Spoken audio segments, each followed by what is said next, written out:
तो नमस्कार, स्वागत है आप सभी का एजुकेशन मंत्रा में। दोस्तों, देखा जाए तो हड़ताल पर गए बिजली कर्मी बर्खास्त हुए हैं। 69,000 शिक्षक भर्ती छात्रों ने निदेशालय को घेर लिया और गले की फांस बन रही है 69,000 भर्ती। 6800 निरस्त सूची और डबल बेंच की तैयारी। दोस्तों, सारी अपडेट्स पर हम चर्चा करेंगे। पुलिस भर्ती के इंतजार में ओवरएज हो रहे हैं अभ्यर्थी। अग्निवीर भर्ती में आरक्षण और साथ ही साथ अन्य खबरों को देखेंगे। तो चलिए दोस्तों, वीडियो को शुरू करते हैं। दोस्तों, देखा जाए तो ऊर्जा मंत्री के साथ वार्ता फेल हो चुकी है और एस्मा के तहत कार्रवाई सरकार करेगी। बिजली कर्मी हड़ताल पर गए हैं और 10 बर्खास्त हो चुके हैं।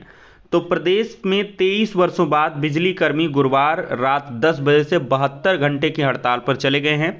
हड़ताल टालने के क्रम में ऊर्जा मंत्री ए के शर्मा ने दिन में विद्युत कर्मचारी संयुक्त संघर्ष समिति के पदाधिकारियों से वार्ता की, जो कि बेनतीजा रही। वहीं महोबा में हड़ताली 10 बिजली कर्मियों को बर्खास्त कर दिया गया है। इनमें 5 संविदा और 5 आउटसोर्सिंग कर्मचारी शामिल हैं। जिलाधिकारी ने संविदा कर्मचारियों पर एफआईआर के आदेश भी दिए हैं। लागू नहीं हुआ समझौता। तो 72 घंटे की हड़ताल का कर्मचारियों ने फैसला किया है। 2 दिनों का कार्य बहिष्कार के बाद उठाया गया है कदम। और साथ ही साथ ऊर्जा मंत्री बता रहे हैं कि हड़ताली जो भी कर्मी हैं उनके ऊपर रासुका के तहत कार्रवाई होगी। ऊर्जा मंत्री ए के शर्मा ने कहा कि बिजली निगमों में उत्तर प्रदेश आवश्यक सेवाओं का अनुरक्षण अधिनियम 1966 एस्मा जनवरी से 6 महीने के लिए प्रभावी है। हड़ताल के दौरान बिजली आपूर्ति में किसी तरह का व्यवधान करने अथवा उपकेंद्रों व अन्य संपत्तियों को नुकसान पहुंचाने पर एस्मा और रासुका के तहत कार्रवाई की जाएगी। जनता से अपील है कि थोड़े बहुत व्यवधान की संभावना रहती है, संयम बरतें। दोस्तों, 69,000 शिक्षक भर्ती के आरक्षण पीड़ित अभ्यर्थियों का लगातार आक्रोश बढ़ता जा रहा है। कल की डेट में देखा जाए तो अभ्यर्थियों ने निदेशालय को घेर लिया। 69,000 शिक्षक भर्ती की चयन सूची में शामिल अभ्यर्थियों ने नियुक्ति की मांग को लेकर गुरुवार को निषादगंज स्थित निदेशालय में प्रदर्शन कर विरोध जताया। शासन और विभागीय अधिकारियों के ढुलमुल रवैये से खफा प्रदर्शन कर रहे 200 अभ्यर्थी अनिश्चितकालीन धरने पर बैठ गए हैं। अभ्यर्थियों के बढ़ते आक्रोश को देखते हुए अधिकारियों ने पुलिस और पीएसी बुला ली है। अमरेंद्र पटेल के नेतृत्व में अभ्यर्थियों ने महानिदेशक विजय किरण आनंद से वार्ता की, लेकिन कोई हल नहीं निकला। इन अभ्यर्थियों ने बुधवार को बेसिक शिक्षा मंत्री संदीप सिंह के आवास पर भी घेराव किया, प्रदर्शन किया। पुलिस द्वारा जबरन उठाने पर यह अभ्यर्थी इको गार्डन में लगातार धरना देते रहे, लेकिन कोई अधिकारी वार्ता के लिए नहीं पहुंचा। इससे नाराज अभ्यर्थी गुरुवार को सुबह 10 बजे निदेशालय और एससीईआरटी में पहुंच गए और देखा जाए तो प्रदर्शन करना शुरू कर दिया। इसके बाद अमरेंद्र पटेल ने बताया कि महानिदेशक से वार्ता हुई। उन्होंने अभ्यर्थियों से कहा कि उन्हें अभी तक हाईकोर्ट का आदेश नहीं पड़ा है। अभ्यर्थियों से भर्ती से जुड़ी विसंगतियों का पूरा ब्यौरा मांगा है। यही सब देखने के बाद आगे की कार्रवाई तय होगी। महानिदेशक से हुई वार्ता में कुछ सकारात्मक जवाब न मिलने से नाराज अभ्यर्थी बाहर धरने पर बैठ गए। अभ्यर्थियों का कहना है कि वह धरना जारी रखेंगे जब तक कि उनकी मांगें पूरी न हो जाएं। वहीं पर दूसरी तरफ 69,000 शिक्षक भर्ती के मामले में आरक्षण पीड़ित जाएंगे डबल बेंच। तो बेसिक शिक्षा के 69,000 सहायक शिक्षक भर्ती मामले में चयन सूची को गलत मानते हुए दोबारा रिव्यू करने के आदेश लखनऊ हाईकोर्ट की सिंगल बेंच के मामले और साथ ही साथ देखा जाए तो इसके बाद से और उलझ गए हैं। इस भर्ती में आरक्षण वर्ग में बाद में चयनित 6800 अभ्यर्थियों के सूची को खारिज करने के बाद अभ्यर्थियों ने लखनऊ में विरोध शुरू कर दिया। इधर पिछड़ा दल संयुक्त मोर्चा के प्रदेश अध्यक्ष सुशील कश्यप और संरक्षक भास्कर यादव ने कहा कि वह लखनऊ हाईकोर्ट के सिंगल बेंच के फैसले के विरुद्ध हाईकोर्ट की डबल बेंच में विशेष अपील जल्द दाखिल करेंगे। आरक्षण पीड़ित ओबीसी और एससी वर्ग के अभ्यर्थियों ने गुरुवार को राष्ट्रपति, प्रधानमंत्री, मुख्यमंत्री को पत्र और ईमेल के माध्यम से बताया कि इस शिक्षक भर्ती में 19,000 से अधिक सीटों पर आरक्षण की गड़बड़ी हुई है। 3 साल की लड़ाई के बाद भी उन्हें न्याय नहीं मिला है। इस भर्ती में ओबीसी वर्ग को 27% की जगह 3.80% और एससी को 21% की जगह 16.2% का आरक्षण दिया गया है। इसे बेसिक शिक्षा नियमावली 1981 और आरक्षण नियमावली 1994 का उल्लंघन बताया गया है। संयुक्त मोर्चा के प्रदेश मीडिया प्रभारी राजेश चौधरी का कहना है कि ओबीसी और एससी वर्ग के अभ्यर्थियों को ओवरलैपिंग गलत ढंग से कराई गई है, जिससे उन्हें पदों का नुकसान झेलना पड़ा है। मांग की गई है कि उनके साथ न्याय किया जाए। इधर कोर्ट के आदेश के बाद सरकार के रिव्यू में कुछ और बड़ा उलटफेर भी हो सकता है। अब दोस्तों देखते हैं कि इसमें सरकार तो डबल बेंच नहीं जाने वाली।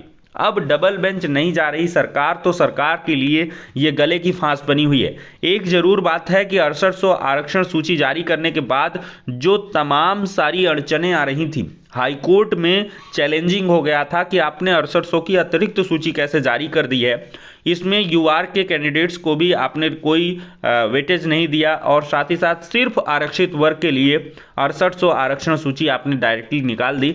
तो वो सरकार के लिए सिंगल बेंच ने फैसला सही कर दिया है कि उस चयन सूची को निरस्त कर दिया गया है। तो मतलब अब सरकार से कोई मतलब नहीं रह गया। अब नई चयन सूची बनाएंगे, वो बनती रहेगी, और फिर 3 महीने का समय भी, बहुत ज़्यादा समय होता है, 3 महीने का पर्याप्त समय है, और 3 महीने में डबल बेंच अभ्यर्थी अवश्य जाएंगे। डबल बेंच जाएंगे, वहाँ पर कॉम्प्लेक्स सिचुएशन फिर से क्रिएट हो जाएंगे। डबल बेंच से में भी ये मामला सुप्रीम कोर्ट की तरफ बढ़े, चूंकि फाइनली सुप्रीम कोर्ट के आदेश के बाद से ही जो पहले की चयन सूचियां थी 67,867 की, उनमें जो है जो नियुक्तियां हैं वो शुरू हुई थी, सुप्रीम कोर्ट ने ही नियुक्तियां शुरू कर दी थी। तो ये सारी बातें हैं दोस्तों। अब देखते हैं कि 69,000 में नई चयन सूची किस प्रकार से बनती है। और नई चयन सूची में दोस्तों देखा जाए तो आरक्षण वर्ग के जो अभ्यर्थी हैं उनका नुकसान होगा, और साथ ही साथ फायदा कुछ नए कैंडिडेट्स का हो सकता है, क्योंकि यूआर की सीटें खाली होंगी। तो बहुत सारे ऐसे स्टूडेंट्स हैं जो यूआर के हैं और थोड़ा कम मेरिट रखते हैं, चयन से बाहर हो गए थे, वो चयन में आ जाएंगे।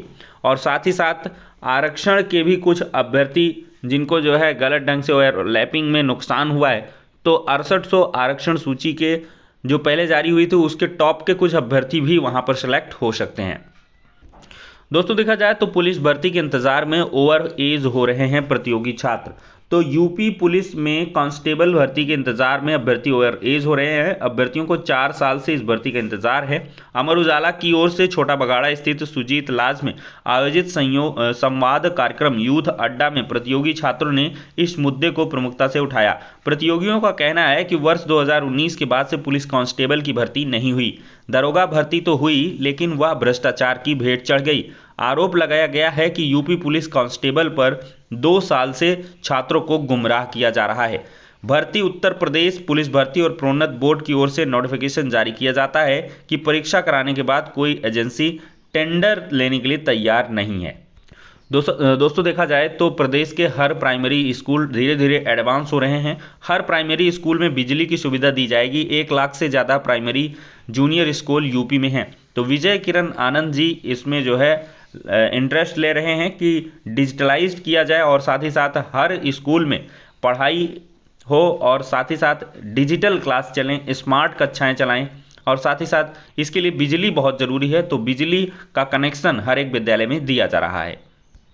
दोस्तों देखा जाए तो पीसीएस जे प्रारंभिक परीक्षा में 3145 अभ्यर्थी सफल हुए हैं। न्यूनतम अंक प्राप्त न करने के कारण निर्धारित संख्या से कम अभ्यर्थी उत्तीर्ण हुए। 303 पदों पर भर्ती के लिए 12 फरवरी को ये परीक्षा हुई थी।